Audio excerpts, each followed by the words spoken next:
मन मस्त फकीरी भारी है, मन मस्त फकीरी भारी है, मन मस्त फकीरी भारी है, मन मस्त फकीरी भारी है, नमस्त फकीरी भारी है, अभरे कही धुन जय जय भारत, जय जय भारत, जय जय भारत, जय जय भारत, जय जय भारत, जय जय भारत, जय जय भारत।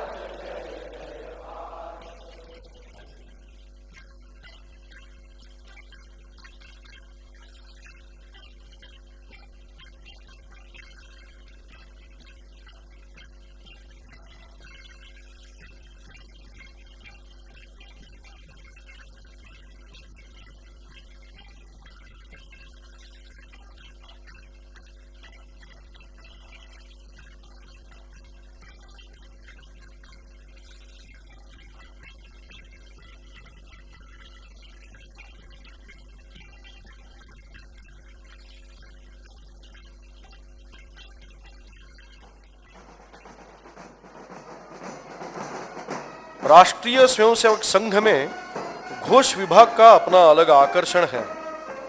यद्यपि घोष विभाग शारीरिक शिक्षण का एक भाग है, परंतु उसे संघ का घोष या घोष दल ही कहा जाता है। भारत के सभी राज्यों में प्रसंगानुरूप घोष वादन किया जाता है। इससे कार्यक्रम की शोभा तो बढ़ती ही है, किंतु संचलन में भी उत्साहजनक अनुशासन उत्पन्न होता है। इसीलिए उसका वादन प्रांगणीय संगीत के रूप में पहचाना जाता है। इस घोष में आनक दल यानी ड्रम, वंशी दल यानी फ्लूट, शंख दल यानी बिगुल और श्रृंग दल यानी ब्रास नामक विभाग होते हैं। अलग अलग लय और ताल में बजाए जाने वाले सुरों को संघ की भाषा में रचना कहा जाता है। लगभग सन 1927 में जब संघ में घोष वादन शुरू हुआ, तब प्रारंभ में अंग्रेजों के बैंड में बजने वाली रचनाएं ही ली गई थी। विविध अवसरों पर ये रचनाएं बजाई जाती थी। कालांतर में कार्यकर्ताओं के अथक प्रयास, योगदान, कौशल और अभ्यास के समन्वय से इन रचनाओं का और उनकी विविधता का विकास होता गया। उसमें भारतीय रागों और तालों का प्रयोग किया जाने लगा। अब तो इसमें भारतीय संगीत पूरी तरह रच बस गया है, पल्लवित पुष्पित हुआ है। इन्हीं प्रयासों के परिणाम स्वरूप घोष के विषय में विविध भाषाओं में पुस्तिकाएं प्रकाशित हुई, जिससे इस विषय का व्यापक प्रसार हुआ। अब तो पूरे भारत के घोष वादन में एकरूपता की दृष्टि से घोष की रचनाओं की पुस्तिकाएं हिंदी में विकसित होने लगी है। उसके अनुरूप उस रचना के आधार पर गीत भी तैयार हुए हैं। दूसरे शब्दों में कहें तो कार्यकर्ताओं और स्वयंसेवकों ने संगीतीय रचनाओं के लिए यह मनमस्त फकीरी धारण की है।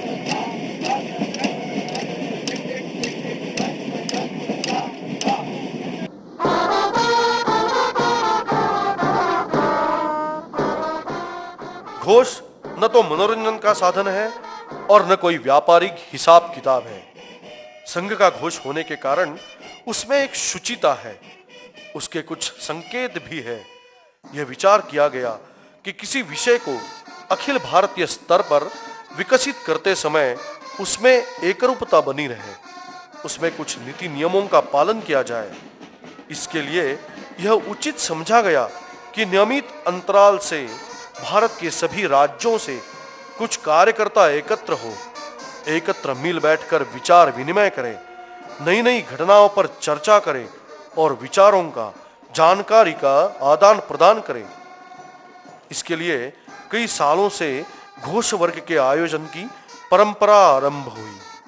इसी विचार से सन 2005 में घोष वर्ग का आयोजन महाराष्ट्र के पुणे शहर में किया गया।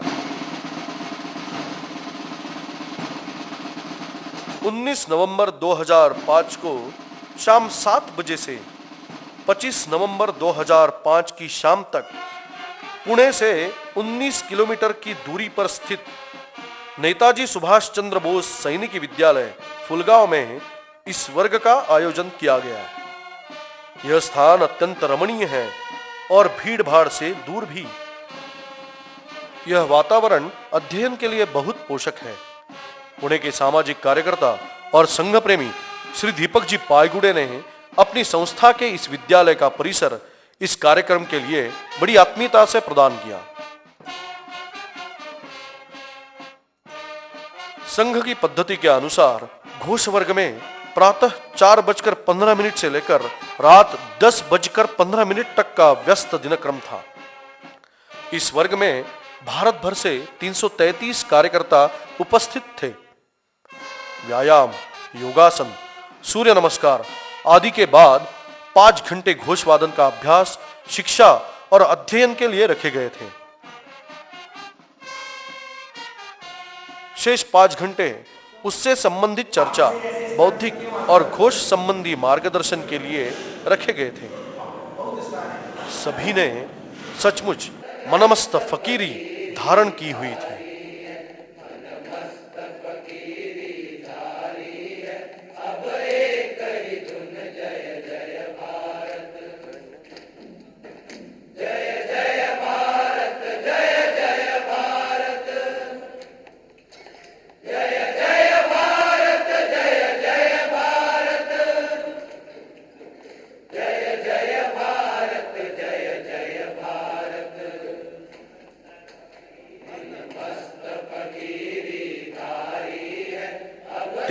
सहभागियों में से 80 से 90% युवक थे और शेष प्रौढ़ मार्गदर्शक थे, जो उन युवकों के लिए आदर्शवत बने हुए थे।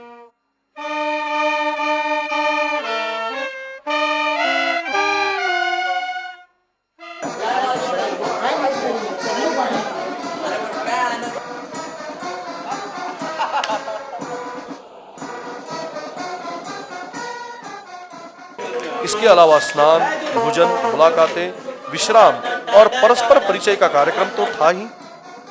ये सारे कार्यक्रम घोषवादन के आदान प्रदान के साथ ही मद भरी सुरीली लय के साथ संपन्न हुए।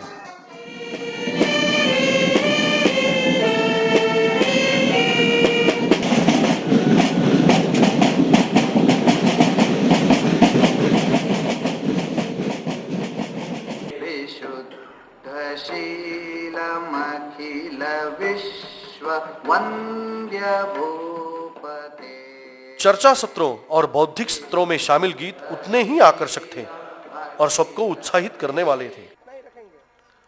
दक्षिण कर्नाटक के घोष प्रमुख श्री करुणाकरन जी इस वर्ग के कार्यवाह थे। अखिल भारतीय सह शारीरिक शिक्षण प्रमुख श्री कन्नन जी भी इसमें सहभागी थे। इसके अतिरिक्त अखिल भारतीय घोष प्रमुख श्री जगदीश प्रसाद जी भी सहभागी थे। बंगाल के विभाग प्रचारक श्रीमान विद्युत मुखर्जी इस वर्ग के मुख्य शिक्षक थे।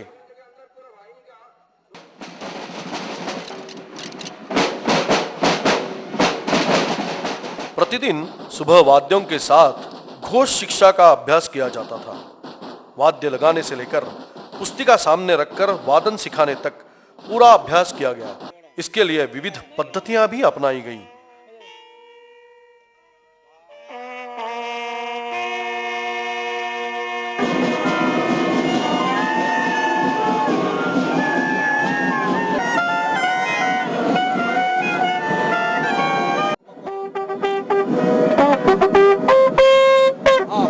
स्वयंसेवक तो बहुभाषी थे, पर घोष की भाषा सबके लिए एक ही थी और वो थी संगीत।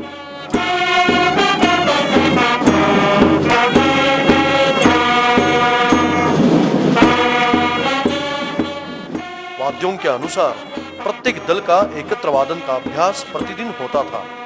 कुछ चुनी हुई रचनाओं का अभ्यास विशेष रूप से किया गया।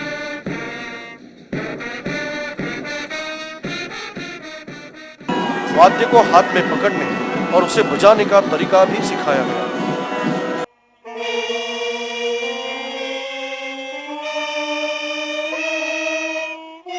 साथ ही वाद्य को लेकर चलना, ध्वज प्रणाम, उपविश्य, स्वागत प्रणाम, अवनमन आदि का भी अभ्यास कराया गया। 1, 2, 3 बंद करना है पनावाड़े को, ठीक है। अब में से कुछ लोग क्या करते हैं, ऐसा करेंगे सिद्धू, जल्दी वाला सिद्ध हो सके मैं ऐसे काम लगाना, जल्दी वाला सिद्ध, ये सिद्ध हो गया।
घोषदंड, उसका संचालन, विविधता और संकेतों का भी पूरा परिचय कराया गया।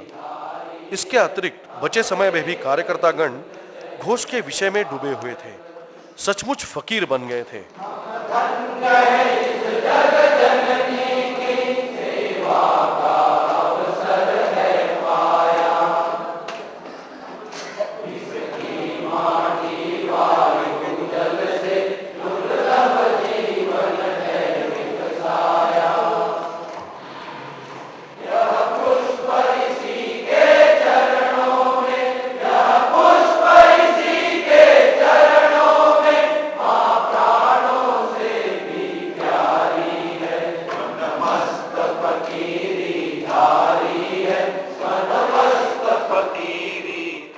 विश्राम के समय में भी उन्हें आसपास की आवाजों से कोई परेशानी नहीं होती थी।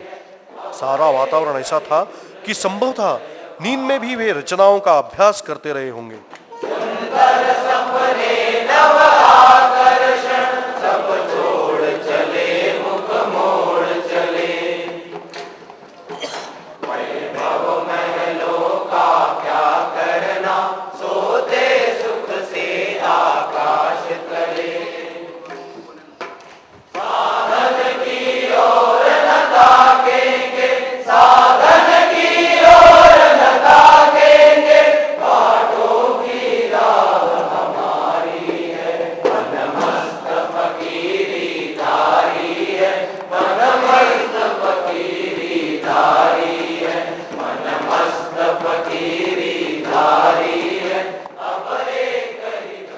घोष में संघ के दर्शन तो होने ही थे।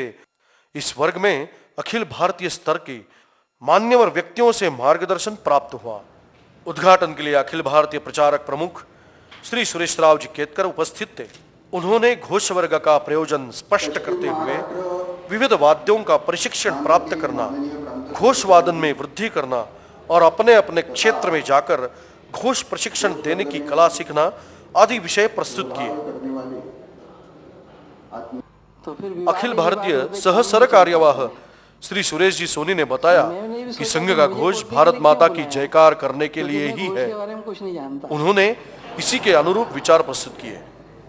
तो शायद मामला ठीक जमेगा।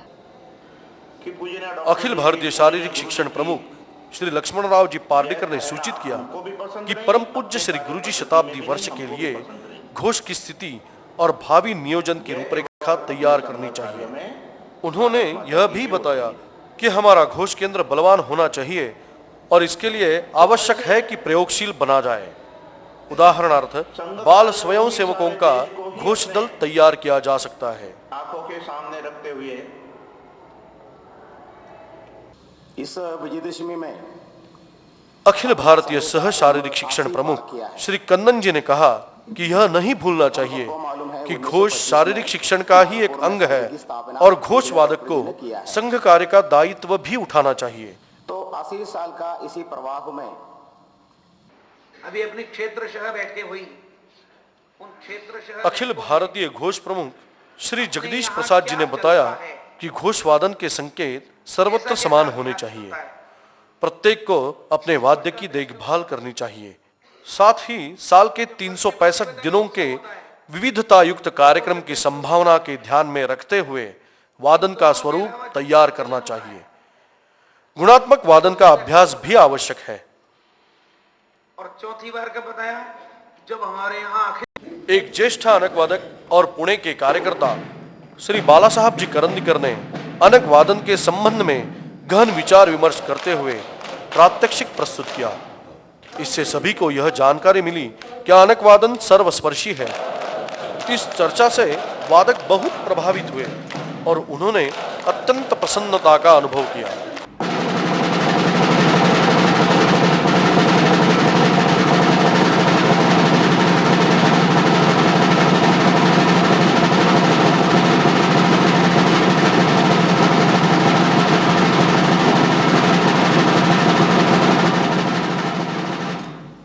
माननीय सरकारवाह श्री मोहन जी भागवत ने घोष का इतिहास कथन किया। उन्होंने बताया कि आनंददायक परंतु कष्ट साध्य प्रयोगों से ही घोष में गुणात्मक एवं संख्यात्मक वृद्धि हुई है।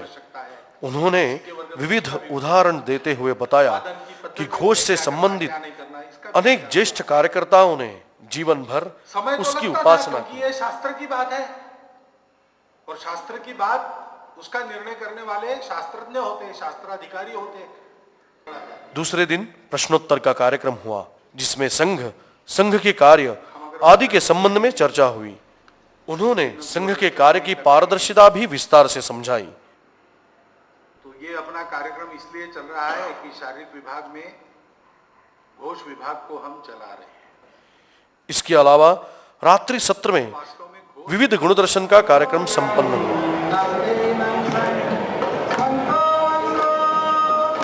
भारत में कैसे कैसे बलवीर धीर रणशूर हुए जो अपने अतुल बाहुबल से भूमंडल में मशहूर हुए। स्नान के अवधि तो है बहु मुश्किल, धीरे से गए तो नहीं होता। सिरि समृद्धि करे तुम हुआ हम बेयुव देशा, ಇದು ನಮ್ಮ ಭಾರತ ದೇಶ, ಇದು ನಮ್ಮಯ ಭಾರತ ದೇಶ।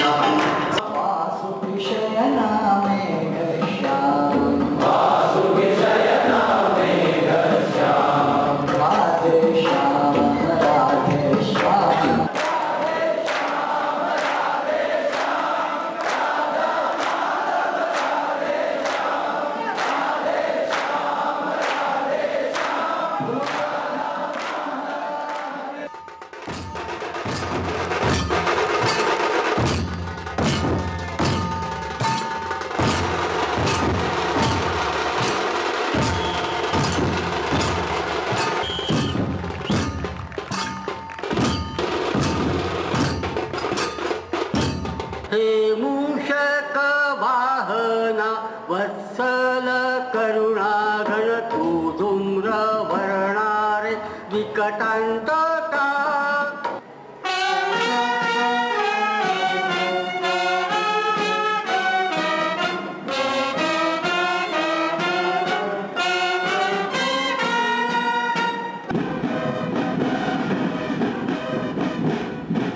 महाराष्ट्र में छत्रपति शिवाजी का स्थान सर्वोच्च है।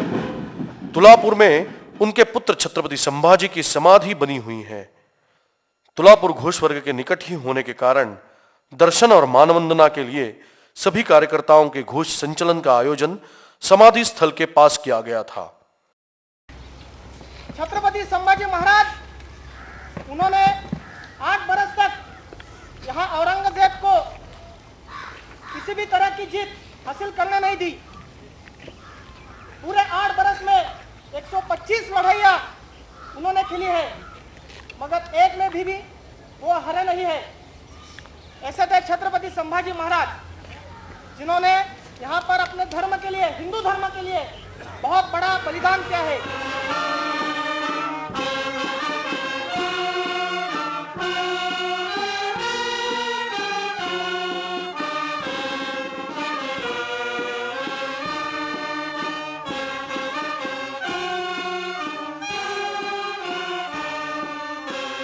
चाहे घोष वर्ग हो या शिविर, समस्त व्यवस्था की जिम्मेदारी स्वाभाविक ही स्थानीय कार्यकर्ताओं पर होती है। इस घोष वर्ग की व्यवस्था संबंधी दायित्व पश्चिम महाराष्ट्र और विशेषकर पुणे शहर को सौंपा गया था। इस व्यवस्था में निवास, भोजन, पानी, बिजली, आवागमन, पंजीकरण, कार्यालय, भांडार, अतिथि आदि विषयों का समावेश था।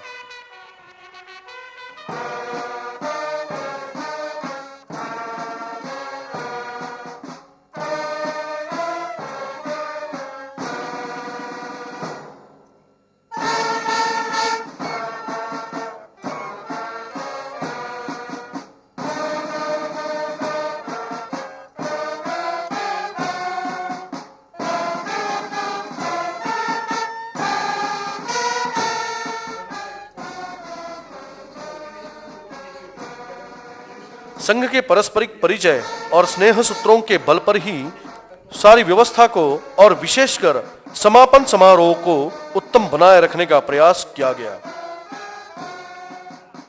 5 दिनों के परिश्रम का प्रदर्शन यदि जनता के सम्मुख करना हो तो इसके लिए शहर के बीच ही कोई स्थान होना चाहिए। अतः पुणे के शनिवार वाड़ा के नजदीक शनिवार पेठ में स्थित न्यू इंग्लिश स्कूल रमणबाग के मैदान में समापन समारोह का आयोजन किया गया। पुणे शहर के इसी भाग में घोष वर्ग के सभी कार्यकर्ताओं ने पथ संचलन का प्रदर्शन किया। यह एक अनोखा, समयबद्ध और अनुशासनबद्ध कार्यक्रम था।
इसके उपरांत शाम ठीक 6:30 पर समापन समारोह आरंभ हुआ। समस्त कार्यक्रम बहुत ही रमणीय, श्रवणीय और दर्शनीय था।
प्रारंभ में घोष का प्रांगणीय वादन और दल के अनुसार विविध प्रात्यक्षिक प्रस्तुत किए गए।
कार्यक्रम को देखने के लिए पुणे शहर के नागरिक बड़ी संख्या में उपस्थित थे। सभी समाचार पत्रों के प्रतिनिधियों ने इसे महत्वपूर्ण माना।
कार्यक्रम के प्रमुख अतिथि lieutenant general Shri S.K. Dwivedi ji का स्वागत किया गया।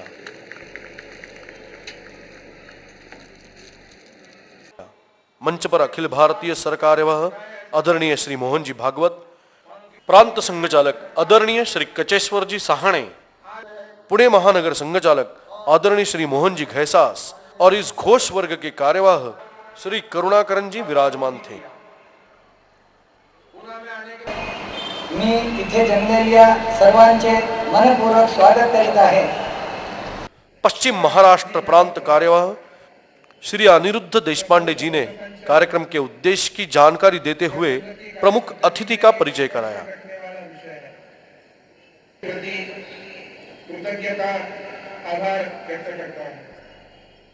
तत्पश्चात अतिथि महोदय ने अपने विचार व्यक्त किए। यूनिटों के अन्य संस्थाओं के बैन देखे हैं, सुने हैं, और मैं आपकी तुलना उन सबसे करता हूँ। ये बहुत ही सराहनीय है कि आपने आज ऐसा प्रदर्शन दिया है जो सबके मनोरंजन के लिए बहुत ही अच्छा रहा है। और मैं अपनी तरफ से, अतिथि जो बैठे हैं उनकी तरफ से, कार्यकर्ता जो बैठे हैं उनकी तरफ से और उपस्थित सज्जनों की तरफ से आप सबको हार्दिक बधाई देता हूँ। तो आपका जो काम है ये बहुत ही महत्वपूर्ण है, और आप जो हैं आपकी शाखा की शान है। जैसे हमारे बैंड जो कॉलेज में जो बैंड होते हैं हर एक मिनट की शान होती है, वैसे आप भी अपनी शाखा की शान होंगे जहाँ भी आप चाहेंगे। और मेरा सर यही है कि कहना है कि आप अपना प्रयास जारी रखें और जितना अच्छा अभी आज प्रदर्शन किया है इससे और भी अच्छा आप प्रदर्शन करें। आदरणीय श्री मोहन जी भागवत ने घोष का परिचय और घोष की रचना विषय विवेचन किया, साथ ही घोष की आवश्यकता और संघ विचार की जानकारी दी। लोगों को जोड़कर चलने का, लोगों के साथ चलने का, लोगों को साथ लेकर चलने का सारा समाज मेरा है। मेरे पास जो है वो सबको सिखाऊंगा, सबके साथ चलूंगा, सबको साथ लेकर चलूंगा। हम सबको मिलकर भारत माता की जय सारी दुनिया में करें। अत्यंत सरल और प्रवाहपूर्ण भाषा में व्यक्त इन विचारों को सभी ने शांतिपूर्वक सुना। नया नहीं ढूंढा, जिन जिन लोगों ने ढूंढा उनको यही मिला। तो संघ के सब कार्य का सार वही है, मन मस्त फकीरी धारी है, अब एक ही धुन है जय जय भारत। यानंतर आपण ज्या ग्राउंडवर बसतो ते ग्राउंड बनवून शाळा, त्यांची काही बिल्डिंग आणि शाळांची जागा त्यांचा वापर करून दिल्याबद्दल धन्यवाद ज्ञापन के बाद ध्वजावतरण के साथ कार्यक्रम समाप्त हुआ, परंतु घोष संबंधी उत्सुकता समाप्त नहीं हुई थी।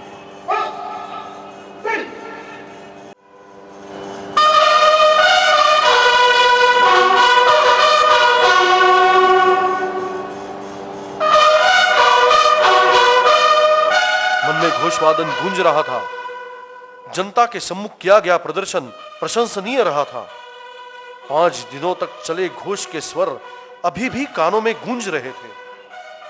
इसमें कोई संदेह नहीं कि वर्ग समाप्त होने पर भी 333 कार्यकर्ताओं ने संघ की इस आवाज को, विचारों के घोष को अपने अपने क्षेत्र में ले जाने का संकल्प किया होगा। भारत माता की जय जयकार करते हुए निकली हुई यह संगीतमय धुन कार्यकर्ताओं को जीवन भर के लिए पर्याप्त होगी। इसमें कोई संदेह नहीं कि संघ घोष की जय जय भारत की धुन पूरे भारत भर में धूमधाम के साथ गांव-गांव पहुंचेगी। सावधान, 333 फकीर भारत भ्रमण पर निकले हैं। अब घोष सिद्ध हुआ है।